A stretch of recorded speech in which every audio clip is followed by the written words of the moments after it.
আমি জীবনেও কল্পনা করতে পারিনি ছেলে অন্ধকারে আমার রুমে এসে জোর করে এসব করবে। আমি তো মা ছিলাম, অভিভাবক, ওর আশ্রয়, ওর ছায়া। কিন্তু সেদিন রাতটা সব বদলে দিল। ভালোবাসা আর পাপের মাঝের রেখাটা হঠাৎ মুছে গেল। এটা কি কেবল ওর অপরাধ, নাকি আমার নীরবতা সবচেয়ে বড় অভিশাপ? চলুন পুরো কথাটা আপনাদের সাথে শেয়ার করি। শীতের এক নিঃসঙ্গ সকাল। জানালার ধারে বসে থাকা মিতু নিজের জীবনের হিসাব মিলাতে পারছিল না।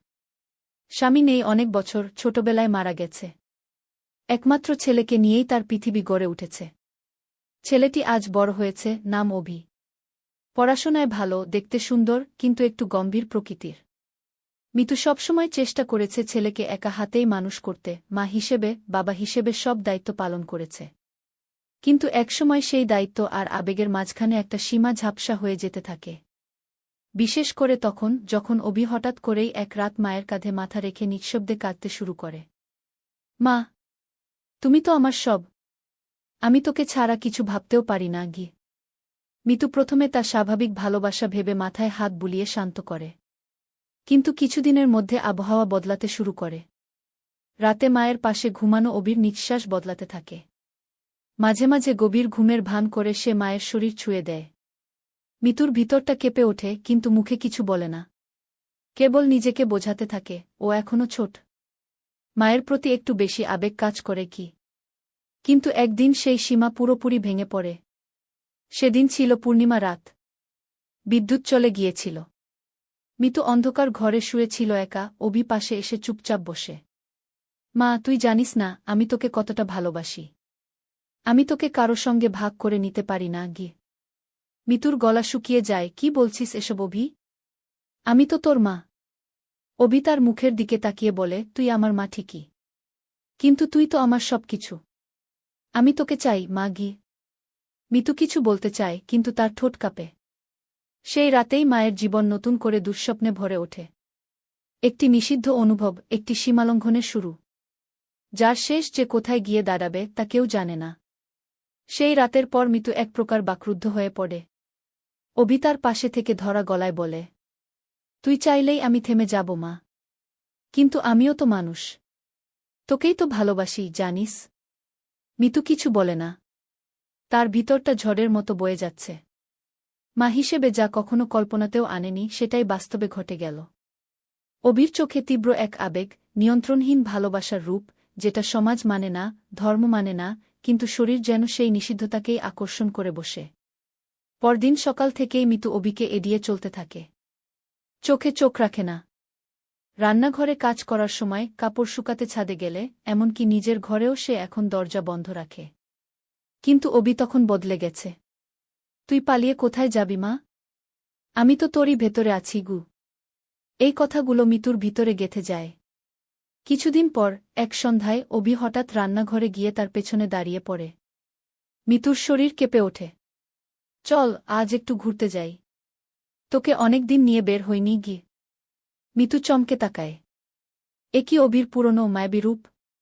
নাকি এইরকম আচরণের পিছনেও লুকিয়ে আছে ভিন্ন অভিপ্রায়? সন্ধ্যার পর তারা বের হয়। শহরের প্রান্তে একটা নির্জন পার্কে গিয়ে বসে। বাতাসে এক ধরনের অদ্ভুত নিস্তব্ধতা।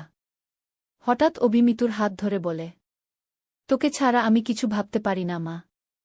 জানিস, এই পৃথিবীতে যদি কেউ আমাকে সবচেয়ে আপন মনে হয়, সেটা তুই।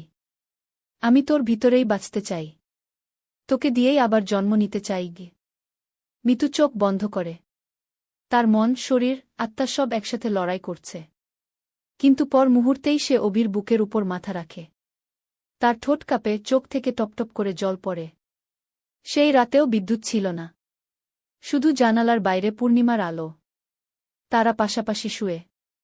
হঠাৎ অভির হাত ধীরে ধীরে মিতুর গায়ে চলে আসে। তুই না করলে আমি নিজেকে শেষ করে ফেলব মা। এই কথায় মিতুর ভিতরের প্রতিরোধ ভেঙে পড়ে। রাত গভীর হয়, জানালার পর্দা হাওয়ায় দুলে ওঠে, আর ঘরের ভেতর এক নিষিদ্ধ ছায়া ধীরে ধীরে সব আলো ঢেকে দেয়। কয়েক সপ্তাহ পর মিতু নিজের শরীরে কিছু অদ্ভুত পরিবর্তন অনুভব করতে শুরু করে। খাবারে অরুচি, মাথা ঘোরানো, বমি বমি ভাব।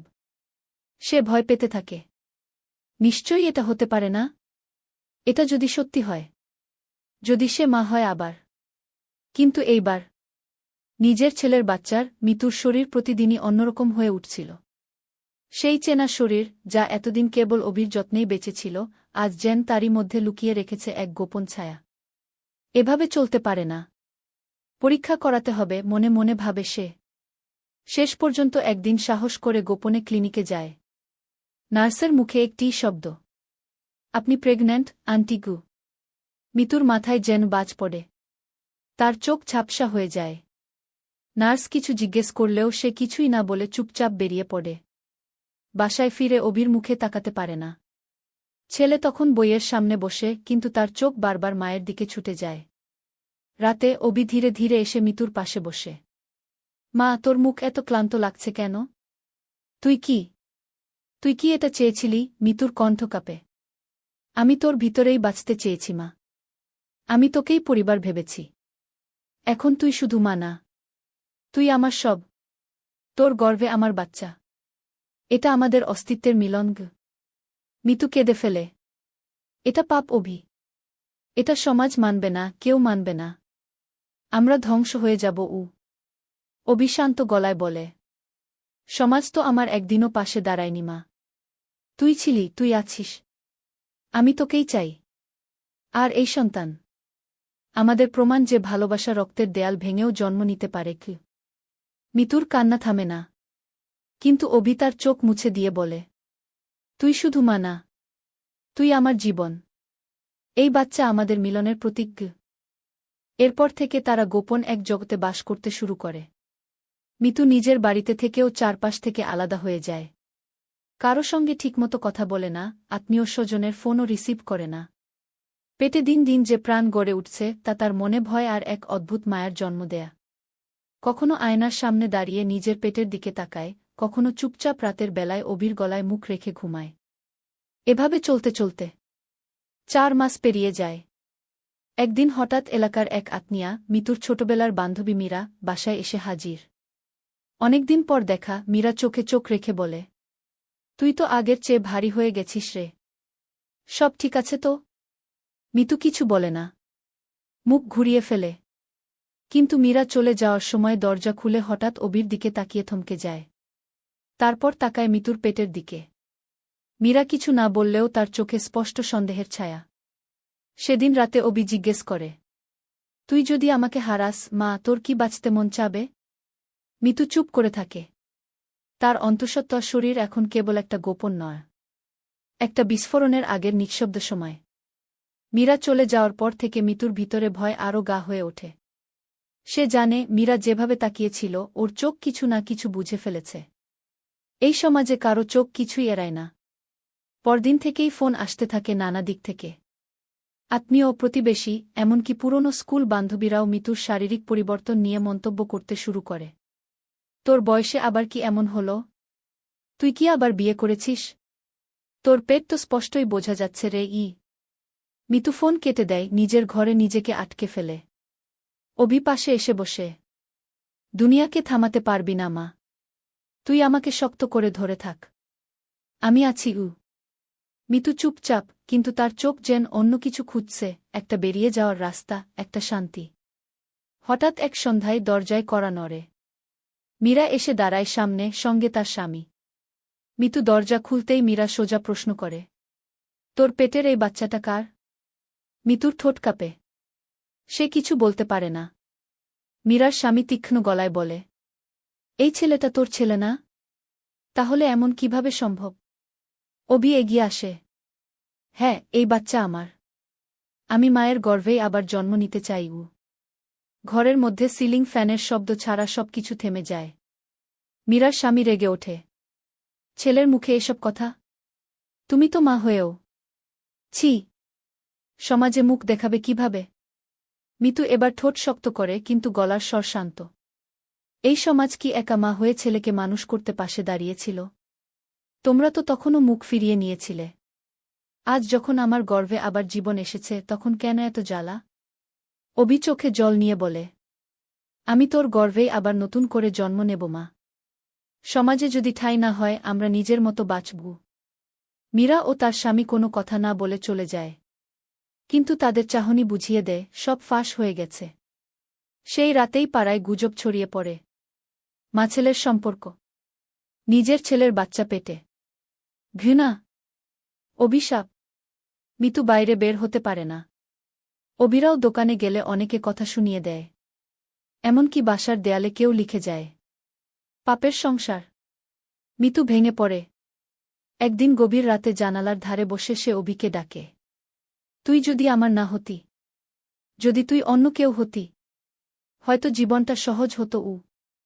অভি চুপচাপ এসে মিতুর পেটে হাত রাখে। আমি তোকে ছাড়ব না মা। আমি তোরই রক্ত, তোর গর্ভে আমারই বীজ। আমাদের কেউ আলাদা করতে পারবে না গি। কিন্তু পাড়ার উত্তেজনা চরমে ওঠে। পরদিন পাড়া থেকে একদল লোক এসে বাড়ি ঘিরে ফেলে। একজন বলে, এই পাপীদের বের করে দিন, সমাজ নষ্ট করছে। অভি চিৎকার করে, তোমরা কে সমাজ? আমার মায়ের গায়ে কেউ হাত দিলে আমি পাগল হয়ে যাব। মিতু পেছন থেকে অভির কাঁধে হাত রাখে। তার চোখে পানি, কিন্তু মুখে একরকম শূন্যতা। আর পেটে তখনও এক প্রাণ নিঃশব্দে নড়ছে। পাড়া যখন উত্তপ্ত, তখন রাত গভীর। ঘরের বাইরেই শোনা যায় মানুষের ফিসফাস, জুতোর শব্দ, গলা নামিয়ে চিৎকার। এই পাপী মাছেলেকে সমাজে থাকতে দেব না গি। মিতু জানে আর এখানে থাকা যাবে না। অভি তার হাত ধরে বলে, চল মা, আমরা পালিয়ে যাই। তোকে কিছু হতে দেব না গি। রাত ৩টায় তারা ব্যাগে কিছু কাপড় আর কাগজ নিয়ে চুপচাপ বাড়ি ছাড়ে।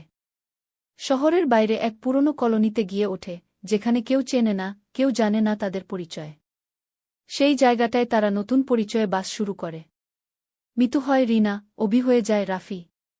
কিন্তু তাদের সম্পর্ক রয়ে যায় আগের মতোই, ভিতরে ঢেকে রাখা সত্য, বাইরের সমাজের ভয়ের মুখোশ। মিতুর পেট ক্রমে বড় হতে থাকে। ৫ মাস, ৬ মাস, তারপর ৭ মাস। দিনরাত কেবল অভি যত্ন করে, মাসের শেষ টাকাটা জমিয়ে গর্ভবতী মায়ের ওষুধ, খাবার আর নিয়মিত চেক আপ করায়। তাদের এই ছোট্ট ঘরের মাঝেও এক ধরনের শান্তি ছিল। কিন্তু ওই শান্তি বেশিদিন স্থায়ী হল না। একদিন হঠাৎ করেই দরজায় কড়া নড়ে। একজন লোক, হাতে কাগজ, মুখে জিজ্ঞাসা, আপনারা কি রিনা আর রাফি? এখানকার নতুন ভাড়াটে? অভি জবাব দেয় না, কিন্তু লোকটি সন্দেহভরা চোখে তাকিয়ে বলে, আপনাদের ছবি কোথাও দেখেছিলাম। কে যেন বলছিল, কোনো স্ক্যান্ডালের কথা গে। মিতুর চোখের সামনে কাগজ তুলে ধরা হয়।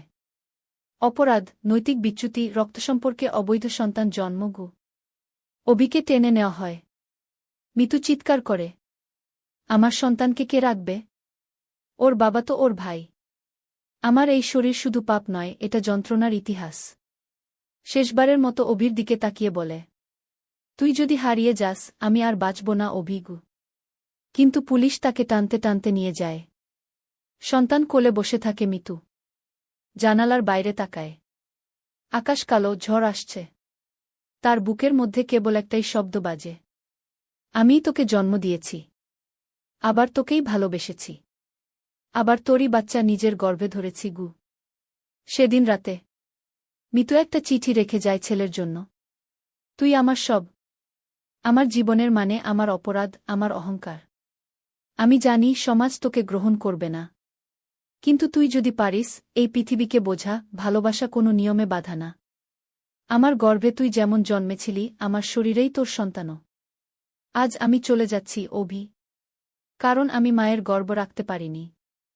আমি শুধু ভালোবেসে ফেলেছিলাম, তোকেই ক্ষমা করে দিস, তোর মা গু।